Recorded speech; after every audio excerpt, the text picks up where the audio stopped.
Historia primer grado. Bloque 1. Panorama del periodo. 2 siglos de historia a vuelo de pájaro. Entre la segunda mitad del siglo XVIII y la primera mitad del siglo XX, sucedieron importantes acontecimientos mundiales y transformaciones en todos los ámbitos de la actividad humana. Surgieron las características políticas, económicas, sociales y culturales que integraron a las sociedades y a las naciones que conocemos en la actualidad.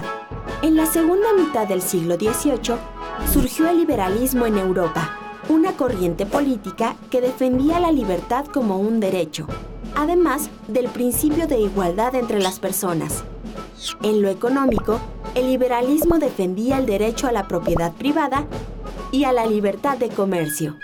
El liberalismo fue impulsado por la burguesía, un grupo social que se oponía al sistema feudal, pues sus intereses se orientaban al individualismo y a la libertad económica. Por ello, es que este grupo impulsó los procesos que llamamos revoluciones burguesas, como la independencia de las 13 colonias inglesas o la Revolución Francesa. A principios del siglo XVIII, Inglaterra extraía materias primas de sus colonias en Asia. Por ejemplo, en la India, comenzó a elaborar manufacturas y a exportarlas al resto de Europa. La aparición de la máquina de vapor provocó un gran cambio que favoreció la producción. A este proceso se le conoce como Revolución Industrial y dio un fuerte impulso al comercio mundial. De esta manera, la burguesía se fortaleció y se esparció el capitalismo, un nuevo sistema económico que requería de materias primas a gran escala para elaborar más productos. Además de la fuerza de trabajo de muchas personas, aparecieron las fábricas y dio inicio al proceso de industrialización. Fue así como las relaciones sociales se transformaron por completo. La burguesía tomó el control de la industria, mientras que el campo se convirtió en propiedad privada. Muchas personas perdieron sus tierras y otras tuvieron que trabajar a cambio de un salario.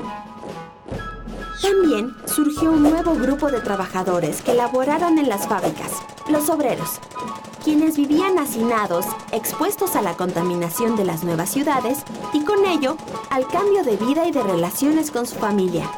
Gradualmente, la industrialización se extendió a otros países europeos, así como a Estados Unidos, y se vivió un periodo de prosperidad económica. Además, en el siglo XIX, se expandieron las rutas marítimas y las líneas de ferrocarril. También se descubrieron nuevas fuentes de energía como el petróleo y la electricidad. A ese proceso se le conoce como la Segunda Revolución Industrial. Como consecuencia, las naciones industrializadas comenzaron a extender su poder hacia regiones con menor desarrollo en África y Asia, muchas de las cuales poseían valiosas materias primas que eran necesarias para la producción. A esta etapa expansionista se le conoce como imperialismo. Se caracterizó porque las potencias industriales europeas comenzaron a competir entre sí por el control de los recursos. La burguesía, mientras tanto, se fortaleció aún más y dominó los ámbitos económico, político y social.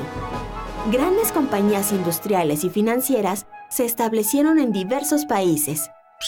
Bajo estas circunstancias, al iniciar el siglo XX, el mundo estaba repartido y lo dominaban los grandes imperios coloniales europeos que rivalizaban entre sí. Las naciones no pudieron resolver sus diferencias de forma pacífica.